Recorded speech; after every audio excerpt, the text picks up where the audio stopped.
Estamos en el último tramo de este programón de Ciencia del Fin Este del programa Mundo. de colección.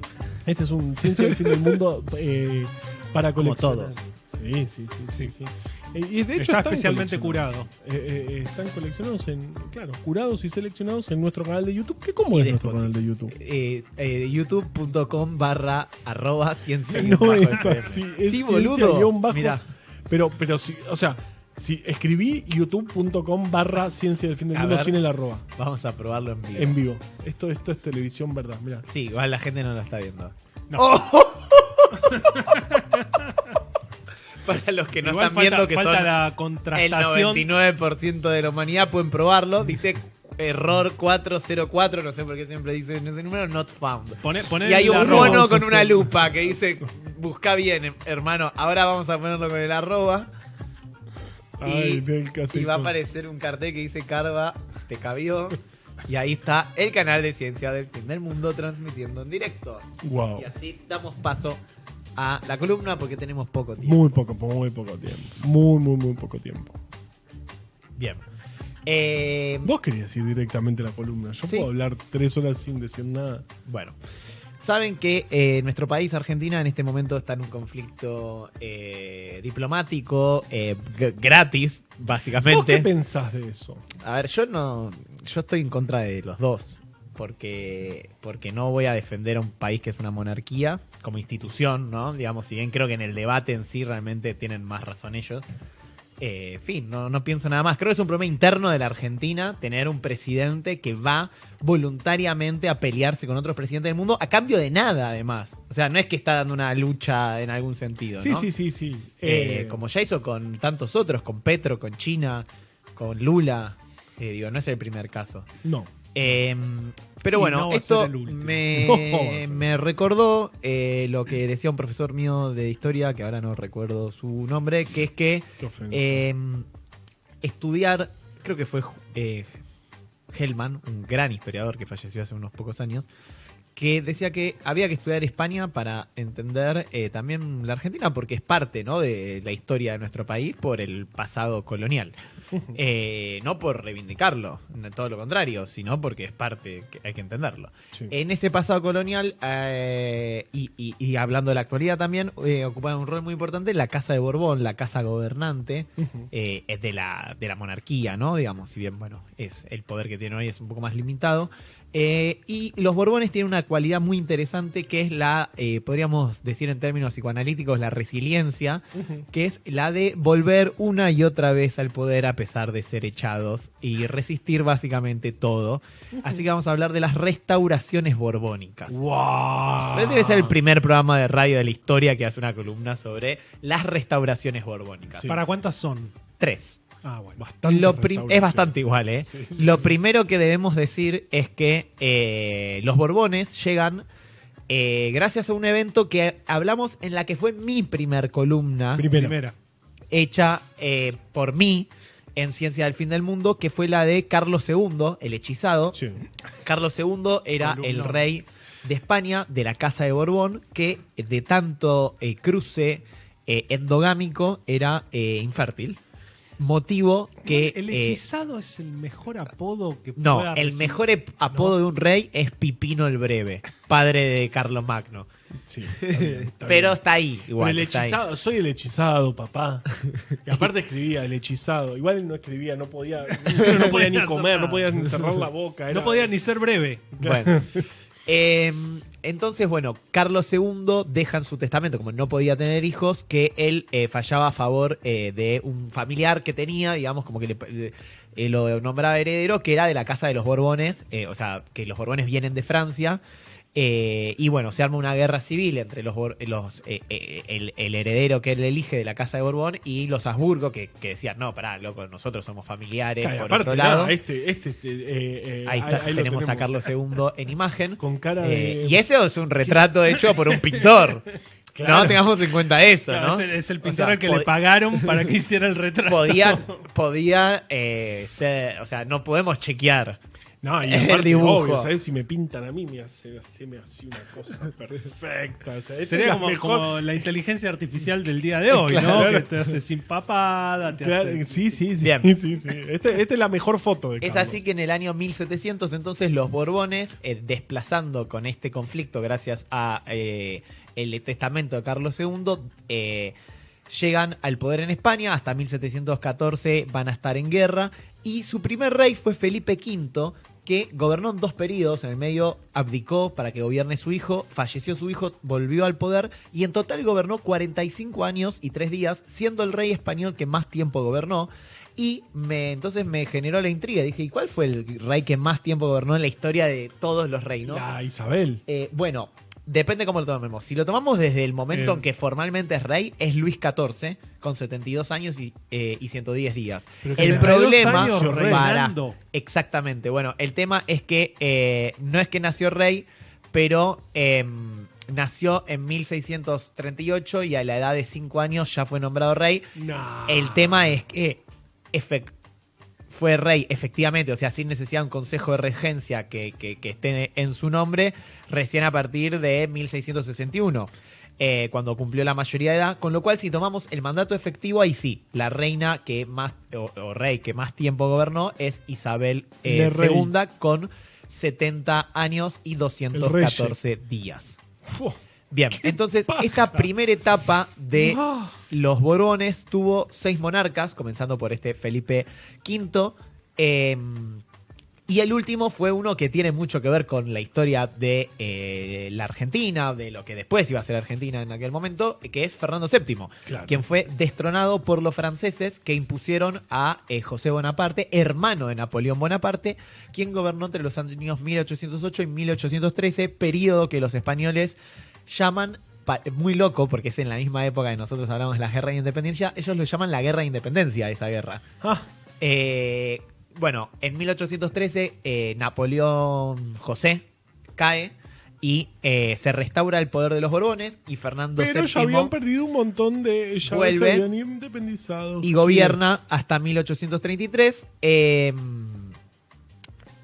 En el medio hay que decir que perdió la guerra con un correntino con asma. ¿Y por qué perdió? Y perdió casi todos los territorios que España gobernaba en América, con lo cual podríamos decir que es probablemente uno de los reyes que peor le fue en su reinado, tal vez no por culpa de él, era una figura muy poco estratégica y carismática, pero bueno. Una de las ¿Algo que ver pocas... con el nombre? ¿Por qué? ¿Fernando VII? Sí, no, me acordé de otro Fernando, poco estratégico y poco Puede carismático. ser, ¿viste? De hecho, acá se le rinde homenaje con un Fernet preparado que se llama Fernandito VII. Hay una marca. Posta. Pero ese que. Sí, que. La cirrosis. se Bueno, llama y bueno, ahí está el homenaje. Bien.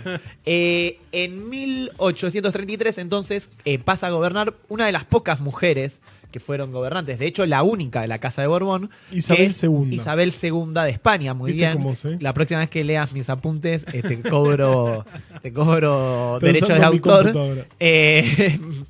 ¿Quién?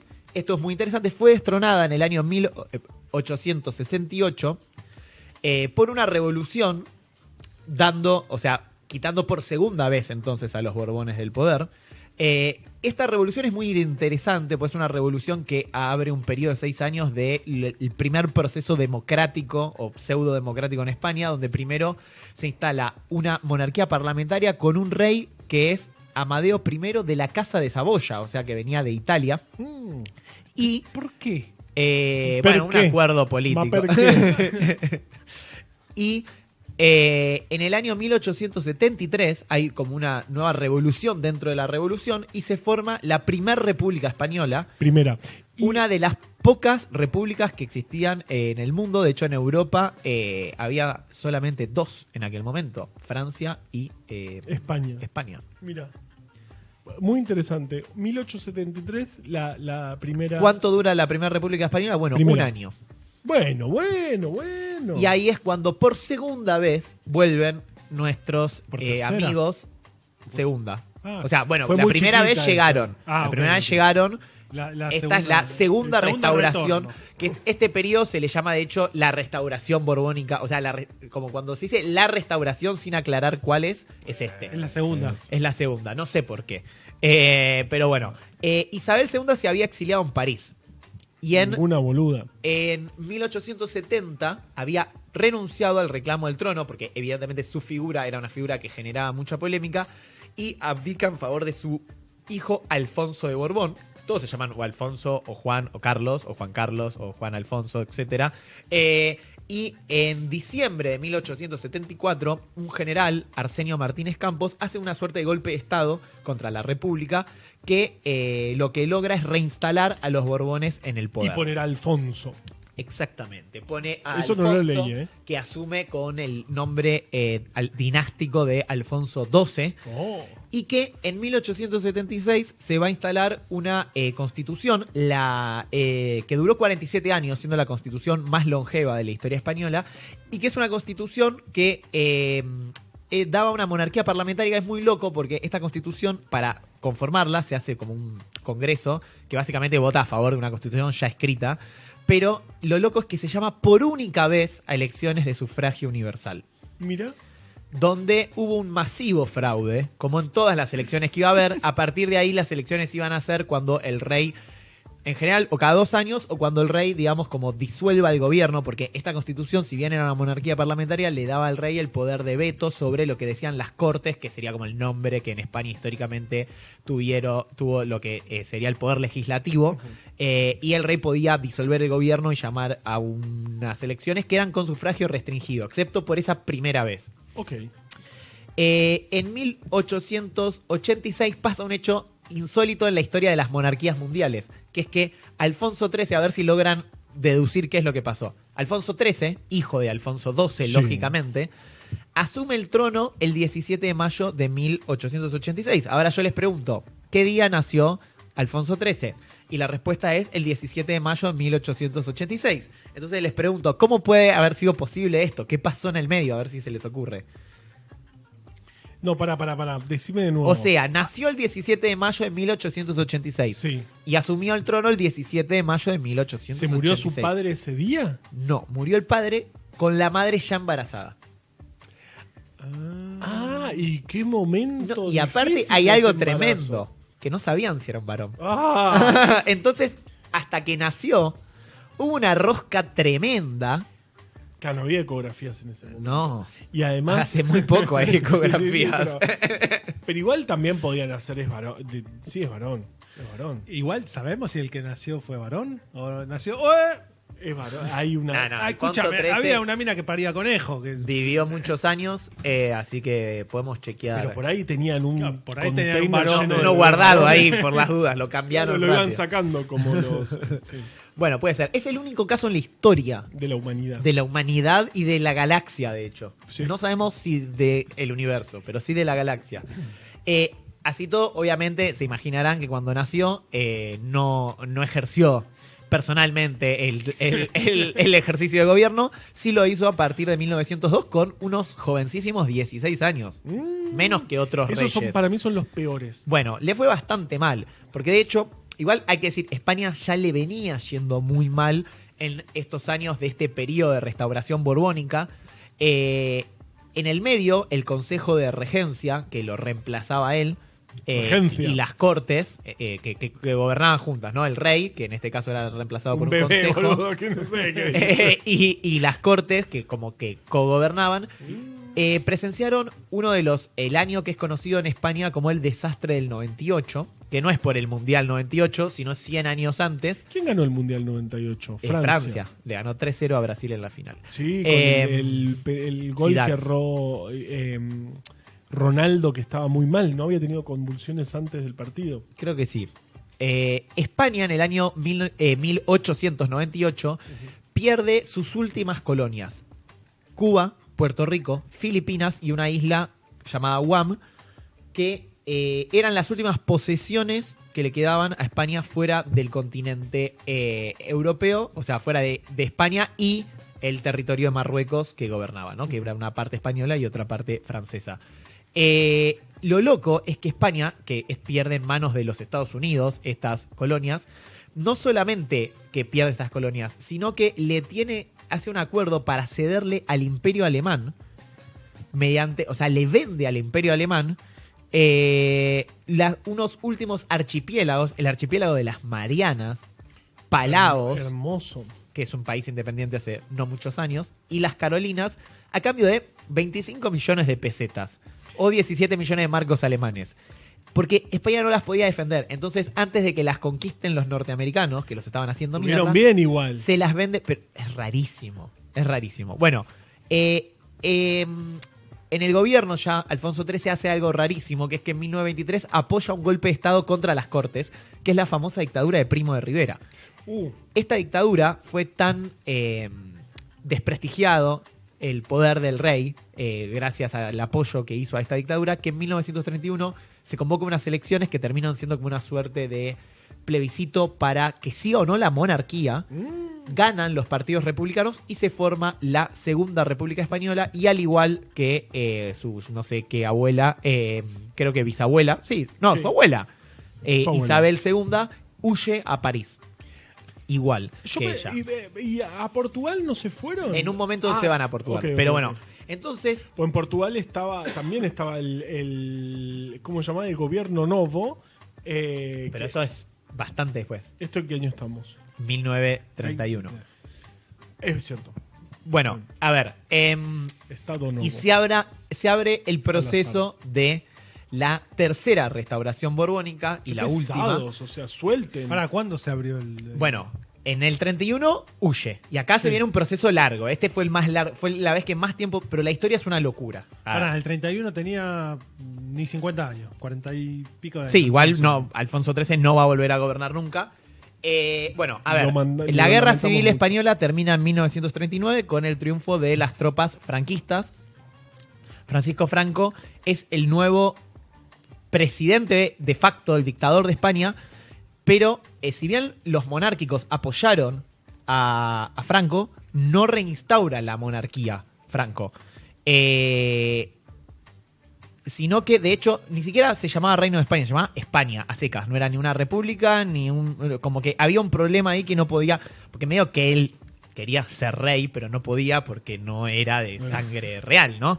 ¿Qué pasa? En el año 1945, o sea, justo después del final de la guerra, Juan de Borbón, el hijo de Alfonso XIII, desde el exilio, escribe, pero mató a su hermano, legítimo heredero del trono, por así decirlo, escribe el Manifiesto de Lausana, porque estaban en esa época en Suiza, y donde dice que rompe relaciones con la dictadura de Franco, diciendo que era una continuación del eje de los nazis y los fascistas, y que España tenía que poner una monarquía tradicional, él así la llama,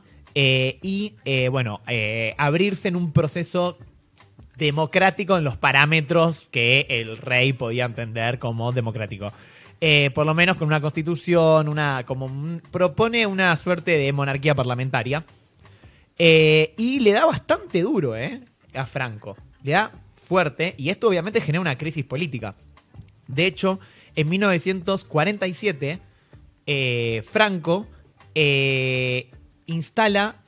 propone una ley, que es la ley de sucesión.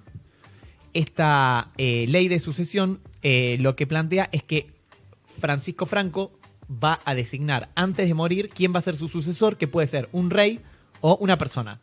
O sea, como que puede ser, no hace falta, que sea el rey específicamente heredero de la Casa de Borbón, porque puede poner un regente, digamos, una persona que cumpla el rol de rey sin ser formalmente el rey. Claro, como cuando tenían un bebé de rey. Y restituye el carácter de reino de España. Juan de Borbón rechaza esta ley, diciendo que no es válida, con un nuevo manifiesto de Estoril, ahí sí estaban en Portugal, como dice Carva, y se pelean, y entonces Franco lo que hace es hacer un referéndum público para ver si la gente está de acuerdo o no con esta ley de sucesión. El referéndum ganó con el 89,8% de los votos en una elección Obviamente transparente, donde Sí. desde ya que no hubo ningún Entonces, tipo... en el franquismo todo funcionaba perfecto y era claro y cristalino. Es así que, bueno, después de esto, Juan de Borbón se ve medio obligado a negociar y hacen una reunión en un yate, esto es buenísimo, y quedan que, esto aparte es muy raro, que el hijo de Juan de Borbón, Juan Carlos, nacido y con residencia en Roma, se va a mudar a España a estudiar allá y va a recibir la educación de lo que Franco entendía como, digamos, de lo que De tenía rey. que ser la España del movimiento, como llamaba él, a su fuerza, su movimiento político. Y a cambio de eso, bueno, como que se da a entender que el regente futuro va a ser de la Casa de Borbón y que se le dan ciertos espacios políticos a los Borbones que, bueno, como que venían peleados. Finalmente, en 1969, o sea, 21 años después, Franco designa, usando la ley de sucesión por primera vez, o sea, estuvo ahí 22 años planchada, designa a Juan Carlos de Borbón como su sucesor. El problema es que Juan de Borbón, el padre, seguía vivo, Ujú. lo cual genera una suerte de conflicto porque Juan Juan Carlos... es el Oye, de- sí, el cazador es- de elefantes. el cazador de exactamente. elefantes. Que Juan- mató a su hermano. Juan Carlos... ¿Por qué no me agarra el dato de que mató a su hermano? Bueno, Me está parece un bien. datazo. Mató a Juan su hermano Carlos de un mató- tiro. Claro, por accidente, supuestamente. Accidente. Se No, pelearon digo, y le pegó supuestamente. un tiro cuando tenían 15 años. Claro, allá en esta época en, En España, Portugal. porque allá fue a O yo- los 10 años, me parece. Ok. Puede ser. Bueno, es así que Juan Carlos jura fidelidad a los principios del movimiento nacional y las leyes del fundamento del reino y que lealtad a las ideas de Franco, bla, bla, bla, bla, bla, bla. Y entonces es como que hay como una pelea entre los dos Juanes, entre Juan de Borbón y Juan Carlos, porque Juan Carlos era súper franquista y Juan de Borbón era más democrático. El 20 de noviembre de 1975 muere Francisco Franco y asume fin. el Consejo de Regencia Transitorio, nombra a Juan Carlos I de Borbón como rey de España, que, bueno, después de una suerte de periodos de ciertos gobiernos todavía no democráticos, llama finalmente a elecciones, proceso que se va a terminar de estabilizar en el año 1982 con el proceso conocido como el Pacto de la Moncloa, que tanto le gusta a los liberales argentinos. Lo loco es que recién 2 años después de que quedó como rey, el padre renunció a sus derechos dinásticos, porque él era el heredero legítimo. Claro. De hecho, se murió en el año 93. O sea, como que A los coexistieron un 400 montón años. de tiempo. Sí. Y bueno, es así que Juan Carlos fue rey hasta el año 2014, cuando abdicó a favor de Felipe VI, actual rey de España. Y de hecho, Juan Carlos I sigue vivo. Sí. Claro. Es loquísimo. No sabe dónde está a veces. Ni queremos saber dónde anda. Mató de un tiro a su hermano, gente. Y es así como los Borbones, a pesar de todo, siguen ahí hinchando las pelotas. Porque por los caminos de la dinastía española camina la historia de la humanidad. Espectacular, Dito. Bueno, y Nos vamos de todo. nos vamos de todo porque es tardísimo. Es una cosa Nehuen nos va a tremenda. matar. Sí. Bueno, ha sido Nos vamos con un español, mira. Claro, ha sido un espectacular Ciencia del Fin del Mundo. Se suscriben si pueden, nos tiran unos pesitos ahí. Y en todo caso, nos vemos el miércoles que viene a las 19 horas cuando empiece el nuevo Ciencia del Fin del Mundo. Hasta entonces, chau.